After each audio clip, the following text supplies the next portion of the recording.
kalau memikul dirinya saja belum selesai, apalagi mau dikasih amanah anak perempuan saya gitu kayak ibaratnya orang tua, ini gimana gitu. Jadi balik lagi mungkin ya kalau misalkan mau minta keyakinan dari orang tua ya kalian harus memberi pemahaman kalau kalian tuh memang siap. Nah, laki-lakinya kira-kira siap nggak untuk menanggung semua hal itu?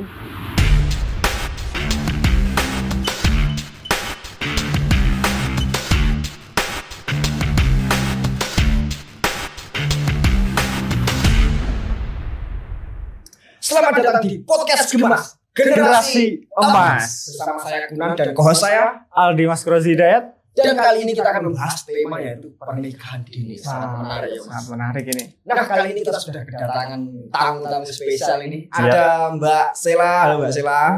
Dan ada tamu yang spesial banget ini, kok bisa ngundang Bapak ini. Alhamdulillah bisa Yaitu mengundang ada beliau. Bapak Ali Hamdi, yaitu selaku wakil ketua dari Pengadilan Agama. Kita datangkan langsung. Nah, ini kita temanya di sini tentang pernikahan dini, Pak. Yeah. Jadi kalau menurut Bapak Hamdi itu pernikahan dini itu seperti apa sih, Pak? Pernikahan dini itu sebenarnya adalah pernikahan bagi calon mempelai laki-laki dan perempuan.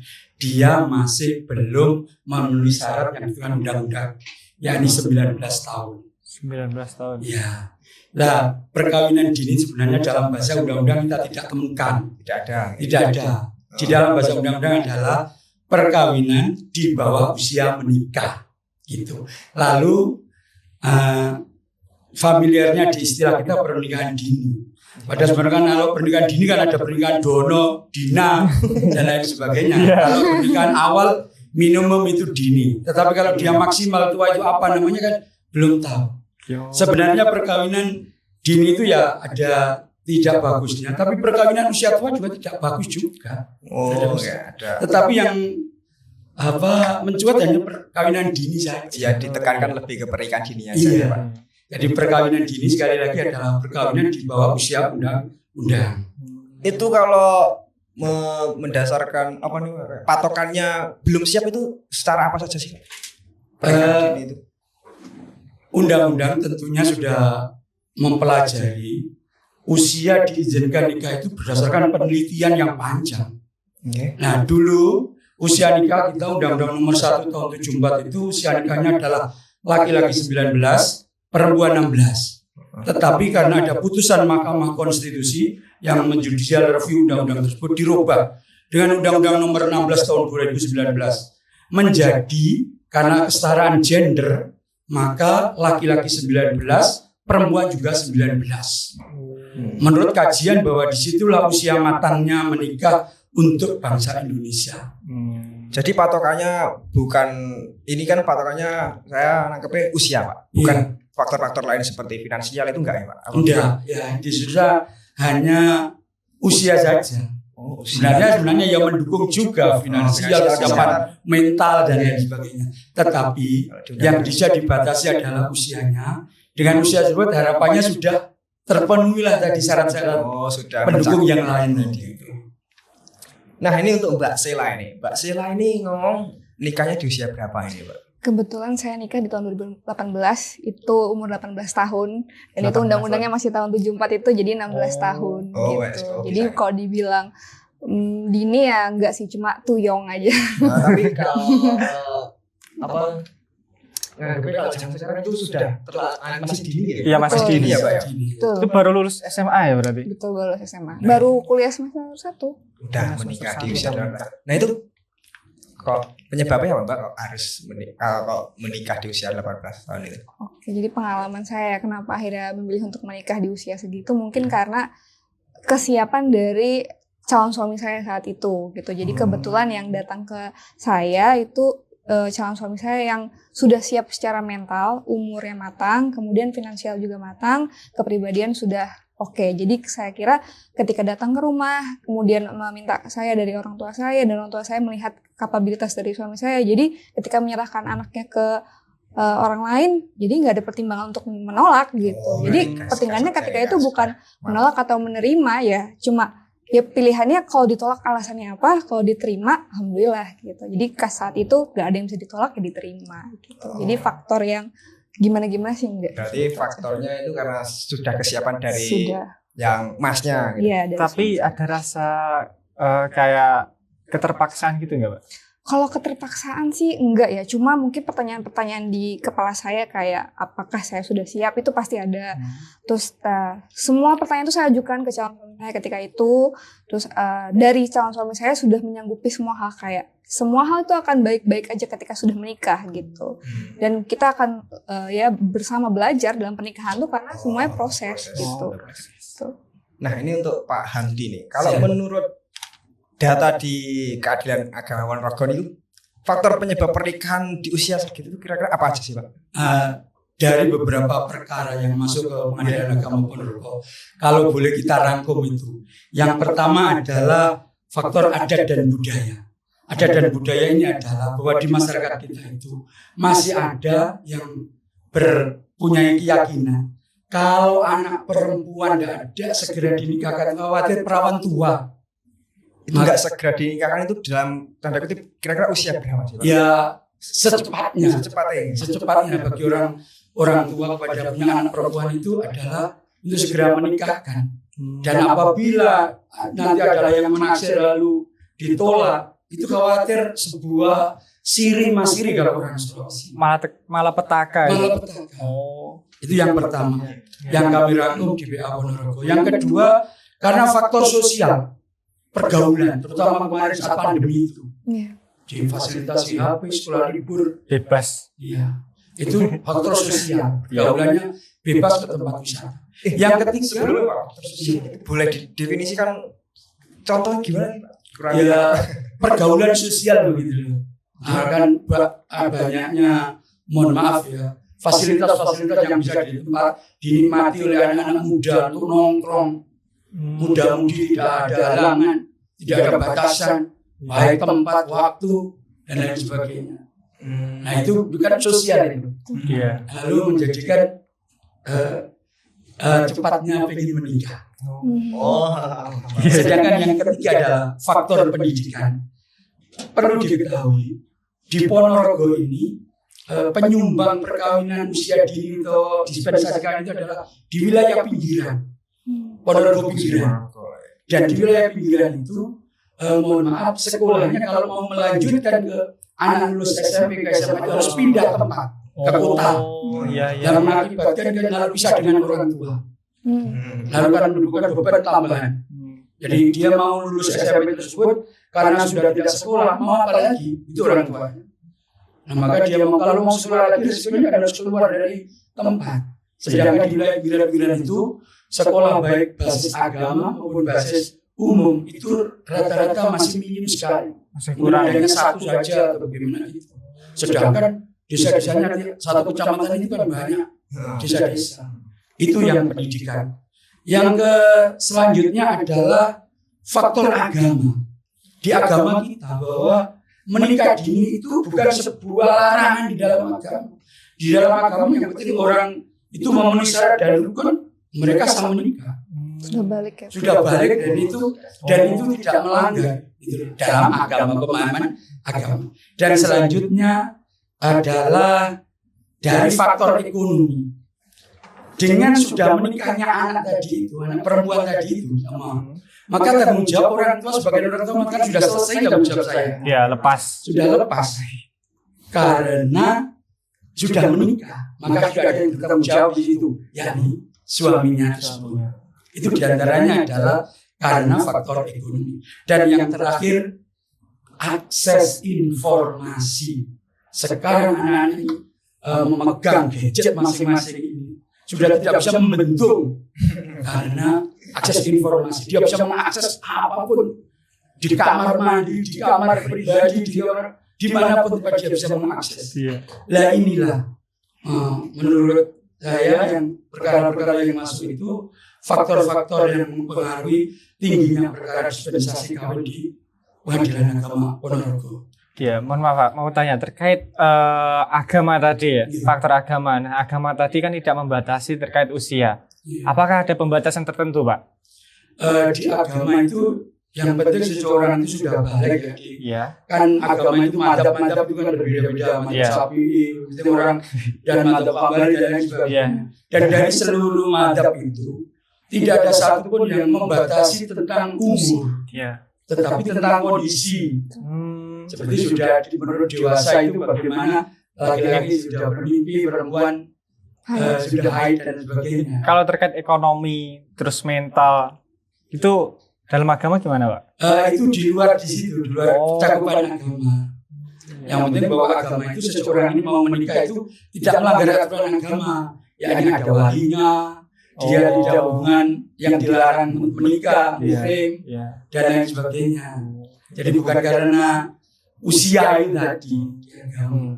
Kalau tentang faktor orang tua ini saya mau tanya ke Mbak Sela ini, Pak. Gimana sih, Mbak, cara meyakinin orang tua ini barangkali menjadi tips buat mereka-mereka yang belum direstui ini, cara meyakinkan orang tua ini gimana, Mbak? Iya. Jadi kalau yakinin orang tua tuh sebenarnya balik lagi ke pasti orang tua tadi saya ceritakan tentang gimana akhirnya suami saya diterima ya. Pasti kalau ketika itu yang datang ada mungkin yang seumuran sama saya, yang kayak sama-sama berproses nih, masih ketika itu 18 tahun ya, misalnya saya laki-laki 18 tahun, saya 18 tahun juga, habis itu sama-sama kuliah juga, kayaknya pertimbangannya berat banget nih, ya kan pasti, karena anaknya ini mau dikasih ke orang lain gitu, ke suaminya itu nanti akan apa ya, beban, bukan beban ya, apa namanya, tanggung jawab, itu kalau memikul dirinya saja belum selesai, apalagi mau dikasih amanah anak perempuan saya gitu, kayak ibaratnya orang tua, ini gimana gitu, jadi balik lagi mungkin ya kalau misalkan mau minta keyakinan dari orang tua ya, kalian harus memberi pemahaman kalau kalian tuh memang siap. Nah, laki-lakinya kira-kira siap nggak untuk menanggung semua hal itu gitu. Balik lagi ke perempuannya juga, apakah siap? Kalaupun nanti emang sama-sama akhirnya, oh saya siap, laki-lakinya siap. Tapi perempuannya ini harus yakin juga kalau kamu apapun yang akan terjadi setelah menikah, kamu harus taat sama suamimu, kamu harus menjalankan semua kehidupan pernikahanmu kepada suamimu. Cuma sama suami nggak usah balik lagi ke orang tua. Kalau untuk laki-laki itu kesiapannya dalam hal apa aja? Pasti ya mental, karena kan jadi suami kepala keluarga kan, lagi finansial, itu kan urusan rumah tangga itu kan banyak ya gitu. Walaupun itu pertimbangan lain lah, tapi pasti itu jadi orang tua tuh pasti mempertimbangkan itu gitu.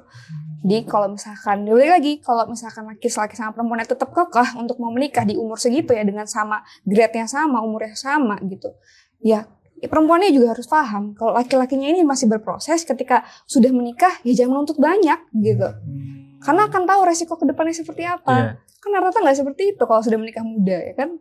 Nah jadi gitu Mas ya. Di luar sana ini kalau mau meyakinkan orang tuanya pasangan itu pertama harus siap dalam hal mental dan finansial. Untuk ceweknya sendiri harus siap enggak? Aku enggak tahu. Ya siap. Kalau kita di Islam ya, di satu hal yang paling penting ketika menikah bagi istri adalah taat. Itu aja. Menaati. Nah itu kan taat itu saya kira sebelum menikah tuh cuma kata aja gitu ya. Tapi ketika sudah menikah luar biasa. Taat itu ya memang, kenapa taat itu menjadi sebuah hal yang penting? Karena memang sulit. Ada banyak hal pertimbangannya, kok saya harus taat, kenapa sih gitu kan? Kok kayak gini kayak gitu. Nah itu tuh kita harus menjaga lagi, balik ke hitohnya itu gitu. Tapi kalau tanggapan Anda terkait cowok nih yang mau menikahi seorang cewek itu cuman modal itu doang, Mbak? Itu tuh apa? Itu cinta maksud saya. Oh, udah cinta. Cinta. Gimana Pak? Cinta, Pak? Ya makan cinta tidak kenyang. Iya betul. Bapaknya udah lebih senior ya. Gimana sih Pak? Ini kita ambil dari sudut pandang orang tua. Kita ambil sudut pandang dari orang tua itu cara biar bisa ngelepas anaknya itu gimana? Ya, gimana tuh Pak? Ya orang tua harus mempertimbangkan itu pertimbangan apa saja? Ya yang pertama tentang keseriusan anak. Bahwa pernikahan dini itu bukan kemauan siapa, tapi itu adalah dalam rangka terbaik bagi anak. Tanpa itu jangan. Apalagi orang tua yang memaksa anaknya sudah menikah salam. Tapi ketika pertimbangan yang paling dalam adalah dalam rangka terbaik bagi anak, kesetaraan gender, melindungi hak asasi manusia. Kalau untuk melihat kesiapan seorang pasangan untuk siap untuk menikah dalam sudut pandang orang tua itu seperti apa? calon mantu buat anaknya gitu. Kesiapan Ya, tentunya harus siap untuk maisahnya. Kehidupan. Apa itu? Kehidupan. Oh, Bahasa kehidupan. Arab. Maisha. Jadi sering yang saya katakan tadi itu cinta itu buta, maka tanpa melihat itu tadi ya bisa makan itu cinta. Maka bagi orang tua harus banyak pertimbangan. Itu apakah itu kepentingan terbaik bagi anak atau tidak. Ketika itu tidak terbaik bagi anak, harus stop. Itu bagi orang tua. Jadi kesimpulannya yang paling penting Ya kalau mau usia menikah di bawah umur itu, kalau itu tidak terbaik bagi anak, jangan. untuk Mbak Sela.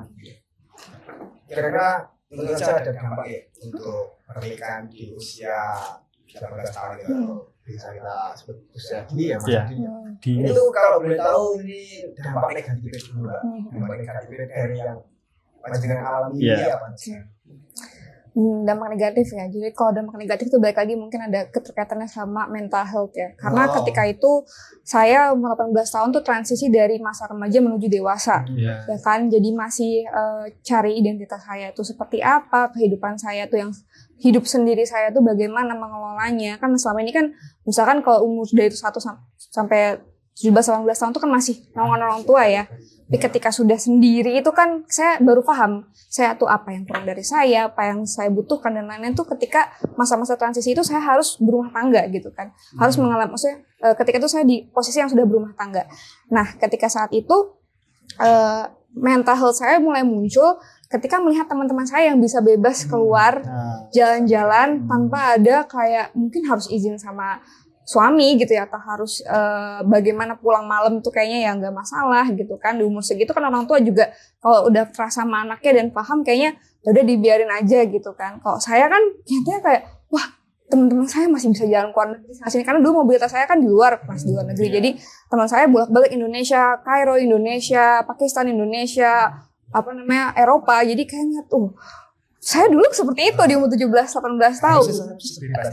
Iya, maksudnya saya segitunya bisa mengeksplor lagi dunia yang lebih luas gitu kan. Tapi saya sekarang bukan terkungkung, dibilangnya kayak ya memang saya harus menurunkan ego saya karena saya sekarang sudah menjadi istri dan harus ngikut sama suami saya. Dan itu konsekuensi yang saya harus terima. Jadi ya itu mungkin transisi mental health itu kemudian ketika saya akhirnya menjadi ibu gitu kan. Saya punya anak akhirnya di umur saya 19 tahun gitu. 1 tahun setelah saya menikah saya punya anak. Dan itu ketika menjadi ibu di usia muda itu juga luar biasa kan.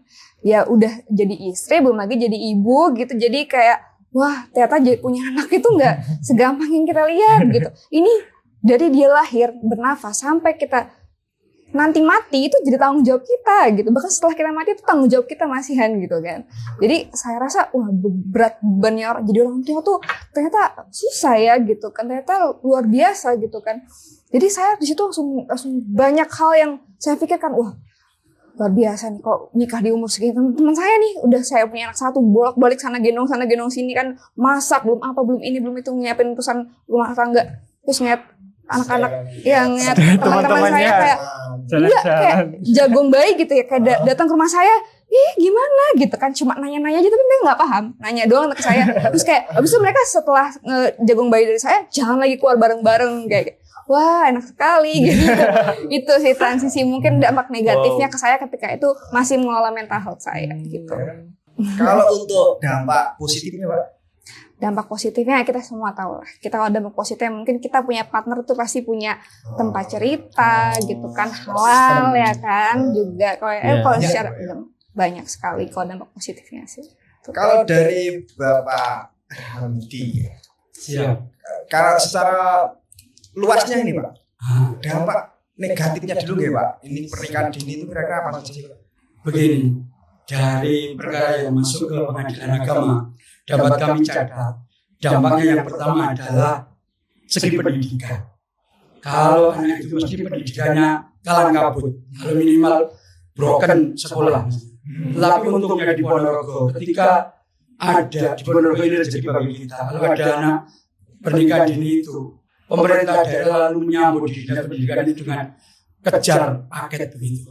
Harus dicari karena kita baik data mana yang sekolah lalu biar tidak broken sekolahnya harus dicari. Itu kehebatannya di Ponorogo itu. Iya. Yang kedua dampaknya yakni dalam yang saya cerita dari segi ekonomi akan menimbulkan pekerjaan karena usia dini lalu punya kan dia lalu bekerja untuk mencukupi tadi karena dia sudah memutuskan menikah maka dia akan memikirkan ekonomi.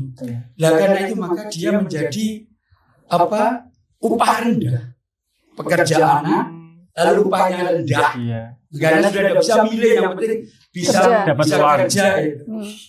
Terus setelah itu akan menjebol rantai kemiskinan. Bapaknya miskin maka akan menurunkan anaknya miskin. Bapaknya kurang, bahasanya tidak ekstrim miskin tidak ya. Bapaknya kurang makanya menimbulkan anaknya kurang. Dan selanjutnya adalah dampak yang ketiga adalah dari segi kesehatan bagi ibunya karena dia masih dini tadi itu akan rawan kena keguguran, akan rawan kena kanker serviks karena reproduksinya belum siap. Terus itu dari bagi ibunya. Lalu bagi anaknya akan rawan gizi buruk, anaknya kurang sehat karena dilahirkan dari pabrik yang belum siap, baik siap fisik maupun siap mental. Selanjutnya yang saya catat itu adalah ini lain-lain. Kalau pernikahan dini itu menimbulkan KDRT karena tidak bisa menahan dirinya masing-masing. Maka iya main keplak, akibatnya begitu. Terus setelah KDRT larinya mesti perceraian. Iya. Dan selanjutnya sering ada kesehatan mental terancam karena tadi masa tertekan tadi itu, batinnya tadi itu, maka akan menjadi gangguan mental. Lalu yang paling itu adalah akan ada anak mengasuh anak. Maksudnya gimana? Karena dia masih anak-anak lalu menikah lalu punya anak, terus dia harus mengasuh anak. Karena anak itu diasuh oleh orang dewasa, Oleh orang tua gitu ya. tua yang sudah dewasa. Iya. Tetapi karena pernikahan dini maka dia anak harus mengasuh anak. Inilah yang saya tangkap dari dampak perkawinan dini dari segi negatifnya. Tetapi kalau dari segi positifnya Mbak tadi ada juga dengan dinikahkan dini akan menjadikan tanggung jawab. Sebelum kita bahas dulu yang negatif. Kalau dari usia dulu nih Pak, usia itu kayak mempengaruhi kayak gampang keguguran gitu Pak. Yang tadi misalkan Lebih mudah. lebih mudah keguguran gitu. Terus usia yang siap itu kira-kira usia berapa sih? Ya undang-undang tidak menentukan itu, tapi undang-undang itu menentukan usia minimal. Ya tentunya di atas itu. Di atas itu. Dan saya kira undang-undang tidak sekedar lalu tunjuk 19 tahun. Dan saya kira Ada observasi, undang-undang itu sudah ada observasi, penelitian dan lain sebagainya. Dan bahkan sudah diperbandingkan dengan negara-negara di luar kita juga. Perbandingan itu. Kenapa kok menentukan angka 19 menjadi patokan minimal itu saya kira perjalanannya panjang. Dan tentunya ya menurut kajian ada kajian kesehatan, kajian mental, kajian-kajian yang lain. Ada yang mau ditanyakan ya? Jadi gini Pak, kemarin itu saya lihat di sosial media ya Pak, di website sosial media itu katanya Ponorogo itu ada 125 kasus pernikahan dini. Dan itu penyebabnya karena hamil duluan. Itu benar nggak sih Pak? Itu tidak, kami tidak membela diri bahwa itu tidak benar. Ingat kasus pernikahan dini atau dispensasi kawin itu tidak hanya diajukan oleh perempuan saja, ada dari laki-laki. Maka kan tidak mungkin laki-laki hamil. Iya. Dan semuanya itu kalau dikatakan juga kemarin itu sebagai pelajar kan gitu. Iya pelajar. Saya katakan tidak benar bahwa kita tidak ada by address tentang pelajar. Yang jelas bahwa dia menikah tadi itu penyebabnya adalah sudah tidak sekolah.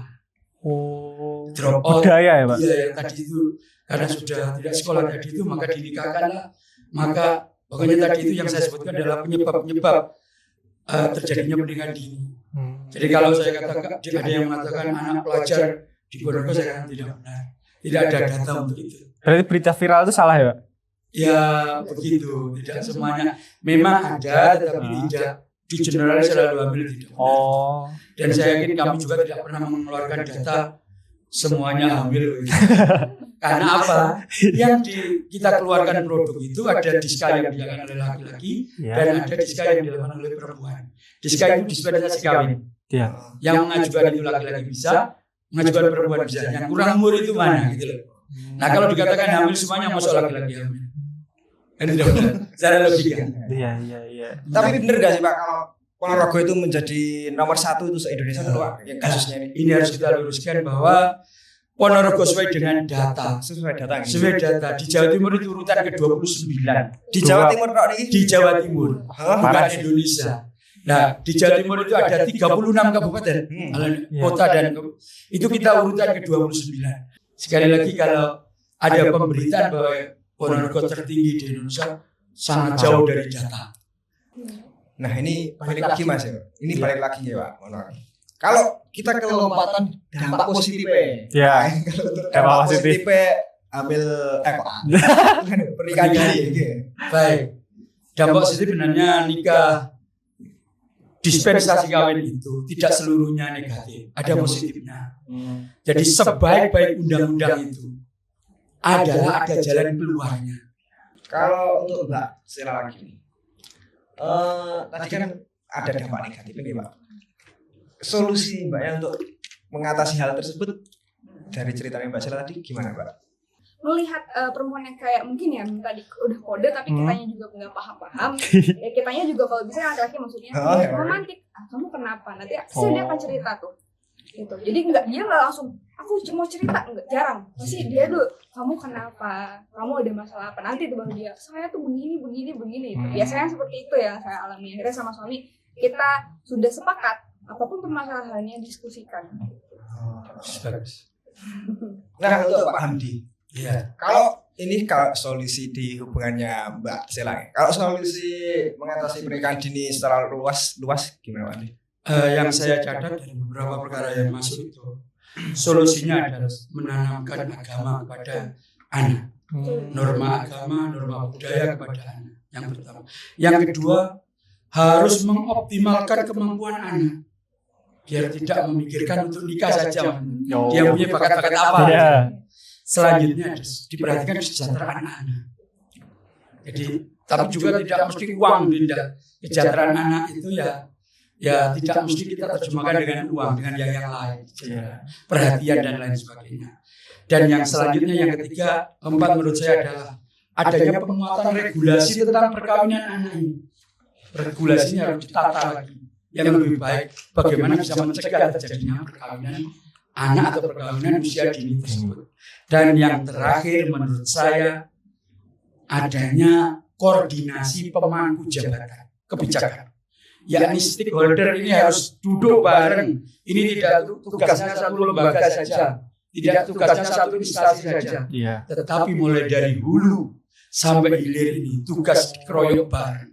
Baik dari sosialisasi, mulai dari tingkat desa, tingkat kecamatan, terus dari organisasi-organisasi yang ada di masyarakat, ormas, lalu dari organisasi kepemudaan dan lain sebagainya. Sehingga anak tersebut, anak-anak kita tidak sampai ada berhenti berpikir hanya menuju ke pernikahan saja, tetapi bisa berpikir yang lain yang lebih bermanfaat.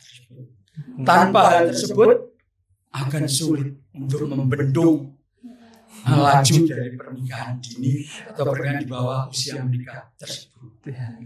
Ini dari kajian saya terhadap perkara-perkara mengenai dispensasi kawin itu. Kalau Pak Hamdi memandangnya ke depannya bakal gimana Pak? Apakah akan lebih serumit kayak memikirkan jabatan, gini kan duluan sangat sesimpel itu ya Pak. Yang penting bisa cari makan. Kalau sekarang sekarang memperhitungkan jabatan, finansial. Nah, kalau ke depannya gimana Pak? Ya menurut saya generasi ke depan itu harus generasi yang dipersiapkan. Tidak bisa generasi asal jadi itu saja untuk waktunya menikah. Oh tidak, tapi harus persiapan. Jadi menikah itu memang kebutuhan, tetapi itu harus dipersiapkan. Karena tidak ada yang ingin gagal dalam perkawinan. Karena ingat, maka cinta tidak ada yang tinggal. Besok. Cinta. Nah, kali ini kita akan masuk ke sesi Q&A. Q&A. Oke. Jadi kita sudah menyiapkan beberapa pertanyaan dari sosmed nih, Mbak. Untuk Mbak Sela dan Pak Hamdi. Siap. Pertanyaan pertama, bagaimana menurut Anda tentang fenomena hamil di luar nikah sehingga menimbulkan pernikahan dini dan berakibat kepada banyaknya kaum muda-mudi yang sudah bercerai belakangan ini? Saya dulu. Ya, mungkin dari Pak Hamdi. Bahwa fenomena hamil duluan ini tidak bisa kita benarkan. Itu tidak bisa membuat pilihan. Oleh karena itu, kerusakan-kerusakan ini harus segera diatasi. Kerusakan maksud saya adalah adanya pergaulan bebas. Kalau generasi sudah diawali rumah tangga didahului dengan keterpaksaan, maka kedepannya akan tersiok-siok dia menaungi dalam rangka menggapai bahtera rumah tangga tersebut. Kalau dari Mas Egi, kesimpulannya bisa kita ambil dari mereka berdua ini. Intinya kalau kalian masih muda ya gak usah nikah dini guys. Siapkan dulu. Persiapkan diri kalian dulu. Kalau udah siap, yes, oke, silakan. Sebenarnya nggak semua pernikahan diri itu ke arah yang negatif. Ada juga positif, tapi dalam tanda kutip dari diri kita personal itu harus sudah mapan ya. Iya. Nah, ini terakhir untuk Pak Hamdi, ini untuk teman-teman di luar sana yang mungkin akan memikirkan pernikahan ini, pesannya apa, Pak? Baik. Terakhir. Dalam acara broadcast ini saya punya closing. Ya, asik. Mari kita dengarkan. Baik. Jaga diri, raih prestasi, jauhi nikah dini dan nikah siri. Itu Nikah yang siri termasuk. Yang kedua, kalau kita mau seks bebas, ingat, enake sak kelenteng, sengsorone sak ketigordeng. Itu dalam bahasa Indonesia adalah kebahagiaan sesaat, sengsara sepanjang masa. Ya. Ada closing selanjutnya ini. Wah, oke. Sebagian remaja mengira pernikahan seperti memasuki restoran, Ya. di mana orang-orang hanya menemukan yang enak-enak saja. Padahal kan banyak problem. Iya. Dan yang terakhir, mungkin kita yang akan berumah tangga atau menikah harus diingat, pernikahan itu sekali seumur hidup. Pasangan yang kamu pilih adalah pasanganmu sampai mati. Salah atau benar, itulah pasanganmu. Mungkin itu closing dari saya. Spesial. Terima kasih untuk Mbak Sela dan Pak Hamdi telah Ya, terima menyempatkan kasih banyak. diri untuk menghadiri podcast Gemas. Gemas. Terima kasih. Generasi emas. Terima kasih. Oke. Terima kasih.